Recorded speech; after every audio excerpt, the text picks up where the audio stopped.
Good evening friends. आज अपन पढ़ेंगे correlation, सहसंबंध। बहुत इंपॉर्टेंट टॉपिक है और स्कोरिंग वाला भी टॉपिक है।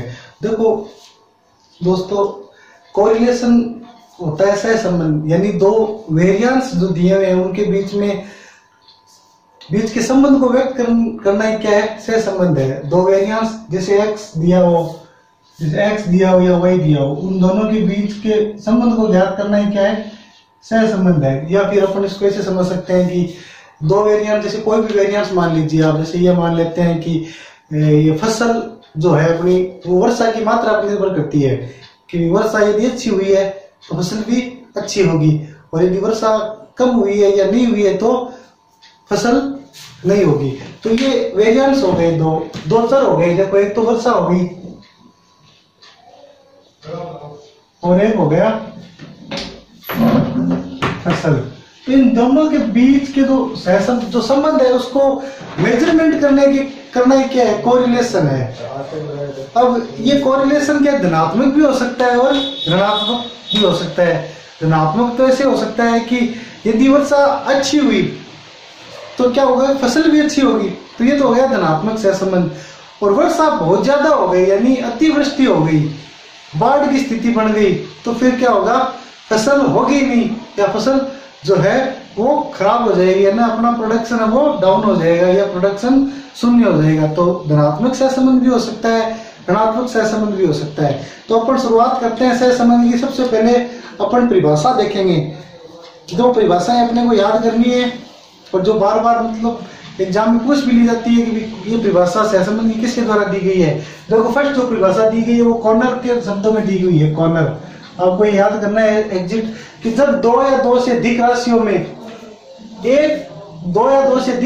होने वाले परिवर्तन के फलस्वरूप दूसरी राशि में भी परिवर्तन होने की प्रवृत्ति पाई जाती है। यानी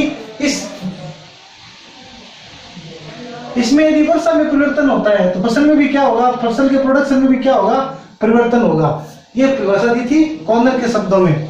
जब दो या दो से अधिक राशियों में होने वाले परिवर्तन के फलस्वरूप दूसरी राशि में भी परिवर्तन होने की प्रवृत्ति पाई जाती है, यह है कॉर्नर की परिभाषा। इसी प्रकार एक परिभाषा दी हुई है टिपेट की।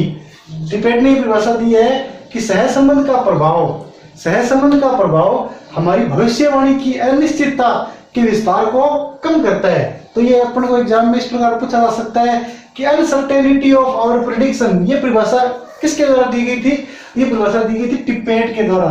टिपेट के परिभाषा का मतलब ये है कि ये जो हम फ्यूचर में एस्टिमेट करते हैं, अनिश्चितता, भविष्य की जो अनिश्चितता है उसको निश्चितता में बदल सकते हैं कोरिलेशन के माध्यम से, सहसंबंध के माध्यम से। या जो अनिश्चितता है उसके लेवल को कम किया जा सकता है, उसके विस्तार को कम किया जा सकता है। ये कहा था टिपेट ने।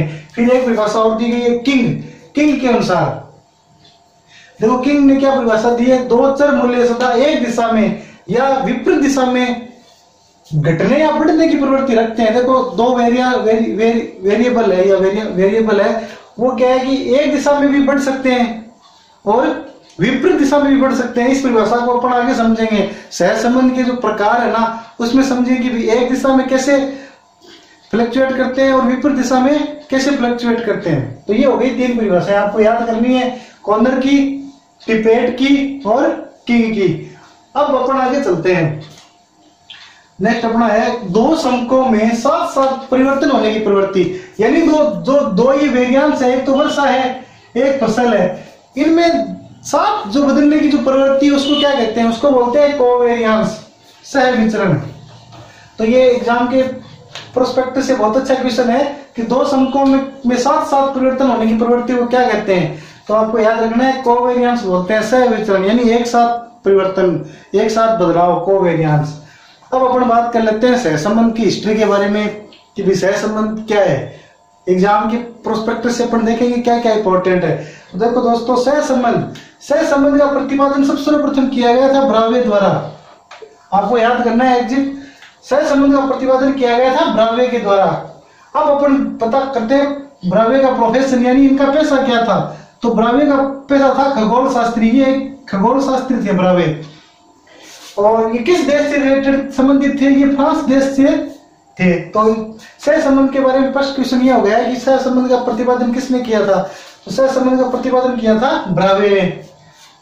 या अपने ऐसा पूछा जा सकता है कि इनका संबंध किससे था, तो ब्रावे का संबंध था खगोल शास्त्री, ये बाय प्रोफेशन एक खगोल शास्त्री थे, जियोलॉजिस्ट। और ये किस देश से, ये फ्रांस देश से थे।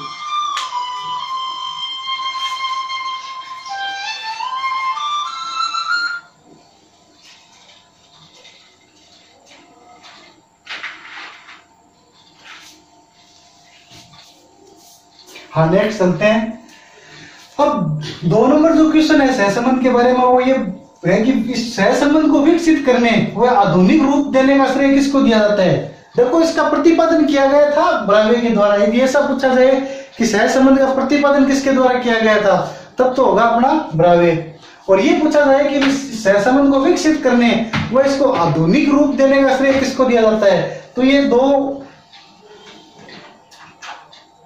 इकोनॉमिस्ट है उनको दिया जाता है। पहले है फ्रांसिस गोल्टन और 2 नंबर है कार्ल पियर्सन। ये जो फ्रांसिस गोल्टन थे ये बाय प्रोफेशन प्राणी शास्त्र से रिलेटेड, प्राणी शास्त्र इनका प्रोफेशन था। और कार्ल पियर्सन और दोनों ने मिलकर इसको आधुनिक रूप दिया और इसको सहसंबंध को मॉडर्न जो अप्रोच है उसमें इसको विकसित किया था। अब इन वैज्ञानिकों, दोनों वैज्ञानिकों ने प्राणी शास्त्र और जैविक विद्या के क्षेत्र में विश्लेषण किया था। तो यह भी पूछा जा सकता है कि सहसंबंध को आधुनिक रूप या विकसित करने में वैज्ञानिकों द्वारा अपने रिसर्च वो किन पे की थी, तो रिसर्च की थी तो प्राणी शास्त्र पर यानी बायोलॉजी पर, और एक की थी जेनेटिक्स पे। तो ये दोनों ही अपने उत्तर हो जाएंगे, बायोलॉजी और जेनेटिक्स। और देखो दोस्तों, अपन ने फर्स्ट ऑफ टाइम अपने जिक्र किया था कि सहसंबंध के लिए कम से कम 2 चर होने आवश्यक है। यदि 2 चर होंगे ही नहीं तो अपन पता कैसे करेंगे इनके बीच संबंध है या नहीं है, संबंध परफेक्ट कोरिलेशन है या नेगेटिव कोरिलेशन है या पॉजिटिव कोरिलेशन है। तो कम से कम 2 चर चाहिए। अब देखो सहसंबंध में 2 चर अपन कम से कम होने चाहिए अपने पास। अब एक चर जो होगा वो क्या होगा, ज्ञात होगा, और दूसरा चर क्या होगा, अज्ञात होगा। तो जो ज्ञात चर होता है वो होता है इंडिपेंडेंट, स्वतंत्र होता है। जो ज्ञात चर होता है वो होता है स्वतंत्र। और ये क्वेश्चन भी पूछा गया था अपने अभी जो कंप्यूटर वाला पेपर हुआ है ना RSM SSB में, उसमें ये क्वेश्चन आया था कि जो चर ज्ञात है वो क्या होगा, आश्रित होगा या स्वतंत्र होगा, यानी इंडिपेंडेंट होगा या डिपेंडेंट होगा। जो चर ज्ञात होता है वो हमेशा इंडिपेंडेंट होता है, और जो चर अपने को अज्ञात होता है यानी अपने को ज्ञात करना है वो किस पे होगा, इसके आश्रित होगा, यानी वो अज्ञात होगा। ये यदि आपको समझना है कि ज्ञात चर क्यों होता है इंडिपेंडेंट स्वतंत्र और अज्ञात चर डिपेंडेंट क्यों होता है, तो ये अपन समझेंगे रिग्रेशन वाले टॉपिक के अंदर। जो रिग्रेशन वाला टॉपिक है ना, वहां पे हम इक्वेशन बनाएंगे इनकी x ऑन y और y ऑन x, तो वहां पे आपको ये समझ में आ जाएगा। फिलहाल के लिए आप इसको याद कर लीजिए कि जो ज्ञात चर है वो इंडिपेंडेंट होगा और जो अज्ञात चर है वो हो जाएगा डिपेंडेंट। ठीक है, तो ये कोरिलेशन का जो बेसिक बैकग्राउंड या हिस्ट्री है वो अपन ने डिस्कस किया। बाकी अपन नेक्स्ट कल से इसके और आगे बढ़ेंगे। अब अपन देखेंगे सहसंबंध के प्रकार, यानी कोरिलेशन के प्रकार पढ़ेंगे अपन। देखो सहसंबंध के प्रकार में सबसे पहले अपन पढ़ेंगे धनात्मक व ऋणात्मक सहसंबंध, positive correlation and negative correlation. देखो पॉजिटिव कोरिलेशन और नेगेटिव कोरिलेशन में, पॉजिटिव कोरिलेशन में देखो क्या होता है, पॉजिटिव कोरिलेशन में होता है कि धनात्मक सहसंबंध में एक ही दिशा में परिवर्तन होता है, मतलब वन साइडेड फ्लक्चुएशन जो होगा वो क्या होगा, वन साइडेड होगा, एक ही दिशा में परिवर्तन होगा। जैसे किसी इसकी यदि ये बढ़ता है ना ये वेरिएबल, तो ये वेरिएबल भी बढ़ेगा। यदि ये वेरिएबल घटता है तो भी ये वेरिएबल भी घटेगा, यानी परिवर्तन हो रहा है वो एक ही दिशा में हो रहा है। पॉजिटिव है तो पॉजिटिव ही होगा और नेगेटिव है तो एक वेरिएबल नेगेटिव चेंज हो रहा है तो दूसरे में भी क्या होगा, नेगेटिव चेंज होगा। यदि एक वेरिएबल में पॉजिटिव चेंज हो रहा है तो दूसरे में भी क्या होगा, पॉजिटिव चेंज होगा। जैसे अपन एक एग्जांपल के माध्यम से इसको समझते हैं। देखो एग्जांपल मैंने आगे दे दिया है। देखो किसी वस्तु की मांग बढ़ती है, जैसे किसी वस्तु की मांग बढ़ जाती है मार्केट के अंदर, तो फिर क्या होगा, उसकी कीमत भी बढ़ेगी। जिस वस्तु की ज्यादा मांग होगी, जैसे MI का फोन है, उसकी मांग ज्यादा है, मतलब सभी वो MI वाला ही फोन खरीदना चाहते हैं, तो उसकी कीमत भी बढ़ेगी।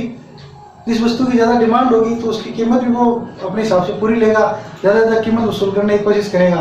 तो मांग बढ़ी तो कीमत भी बढ़ी, मांग में देखो वृद्धि हो रही है तो कीमत में भी क्या हो गई, वृद्धि हो गई। अब अपन इसका एग्जाम्पल देखते हैं। यदि किसी वस्तु की मांग में गिरावट हो गई, यानी उसकी कोई ज्यादा यूज नहीं रहा है मार्केट के अंदर, तो उसकी कीमत भी क्या है, गिरेगी। जैसे नोकिया का फोन है, उसकी मार्केट के अंदर डिमांड नहीं है तो उस फोन की कीमत क्या है, नीचे आती है, नीचे तो उसकी कीमत में भी डाउनफॉल आता है। मांग गिरेगी तो कीमत भी गिरेगी। तो एक ही दिशा में परिवर्तन हो रहा है। यहाँ पे देखो इसमें भी वृद्धि हो रही थी, तो इसमें भी वृद्धि हो रही थी। इसमें इस वेरिएबल में नीचे गिरावट आई तो इस वेरिएबल में भी गिरावट आई। तो अपने को याद रखना है पेपर के प्रोस्पेक्टस से कि एक ही दिशा में परिवर्तन जो होता है वो कौन सा सहसंबंध होता है, धनात्मक सहसंबंध होता है। या आपको देखो आरपीएस इस प्रकार भी पूछ सकता है, इस प्रकार भी पूछ सकता है डायरेक्ट कोरिलेशन कौन सा होता है। तो डायरेक्ट कोरिलेशन होता है धनात्मक सहसंबंध। ये डायरेक्ट कोरिलेशन भी बोलते हैं इसको। अब देखो ऋणात्मक सहसंबंध में क्या होता है, इसका जस्ट इनवर्स होता है। जो धनात्मक सहसंबंध है उसका क्या हो जाएगा, इनवर्स। तो इसको इनवर्स कोरिलेशन भी बोलते हैं। धनात्मक सहसंबंध को क्या बोलते हैं, इनवर्स कोरिलेशन। जैसे इसमें यदि वृद्धि हो रही है ना, इसमें क्या होगी, गिरावट। यदि इसमें गिरावट हो रही है इस वेरिएबल में, तो इसमें क्या होगी, वृद्धि होगी। जैसे एग्जांपल के माध्यम से समझते हैं अपन।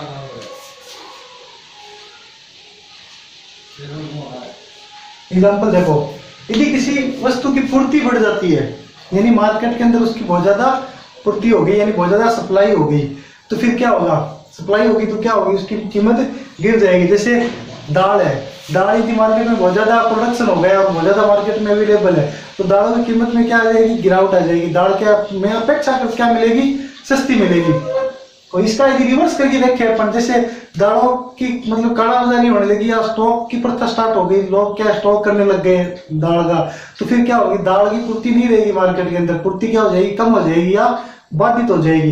तो इससे क्या होगा, इससे उसकी कीमत बढ़ जाएगी। दाल की कीमत बढ़ने का सबसे बड़ा कारण भारत में यही है कि इसकी पूर्ति को बाधित कर दिया जाता है। स्टॉक पर लोग स्टॉक कर लेते हैं अच्छे भाव की उम्मीद में कि वे अच्छे भाव आएंगे तब बेचेंगे।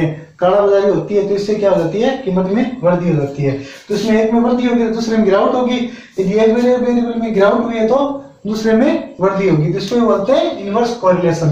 तो आपको ये सारे याद रखने हैं। धनात्मक सहसंबंध को बोलते हैं डायरेक्ट कोरिलेशन। एक ही दिशा में परिवर्तन होते हैं, तो आपको दो चीज याद रखनी है, एक तो इसमें एक दिशा में परिवर्तन होता है, दूसरा ये क्या है, डायरेक्ट कोरिलेशन है। उसी प्रकार ऋणात्मक सहसंबंध में आपको एक तो ये याद रखना है, विपरीत दिशा में परिवर्तन होता है इसमें। और दूसरा याद रखना है, इनवर्स कोरिलेशन भी बोलते हैं इसको। ये इसका क्या है, इनवर्स कोरिलेशन है। अब अपन देखते हैं सहसंबंध के अपन प्रकार पढ़ रहे हैं। सबसे पहले अपन ने पढ़ा धनात्मक व ऋणात्मक सहसंबंध। अब अपन पढ़ेंगे रेखीय या वक्र रेखीय सहसंबंध, लाइनर एंड कर्वीलाइनर कोरिलेशन। देखो ये जो अपन बांटते हैं ना, लाइनर और कर्वीलाइनर कोरिलेशन, वो इनको बांटते हैं अपन परिवर्तन के अनुपातों के आधार पर। इसको अपन बांटते हैं परिवर्तन के अनुपातों के आधार पर। तो स्पष्ट क्वेश्चन आपको ये याद करना है कि भाई ये अपने पूछ सकता है ऐसे कि भाई लाइनर और कर्वीलाइनर कोरिलेशन को किस अनुपात बांटा जाता है, तो परिवर्तन के अनुपातों के आधार पर बांटा जाता है। तो परिवर्तन के अनुपातों के आधार पर एक तो हो गया रेखीय सहसंबंध और एक हो गया वक्र रेखीय सहसंबंध।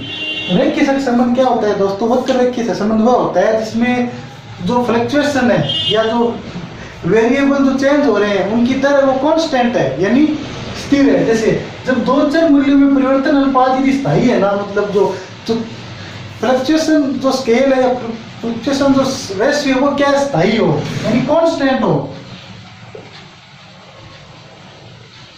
यदि इनके बीच परिवर्तन का जो रेशियो है वो कांस्टेंट यदि है ना, तो वो क्या है, रेखीय सहसंबंध में, रेखीय सहसंबंध है।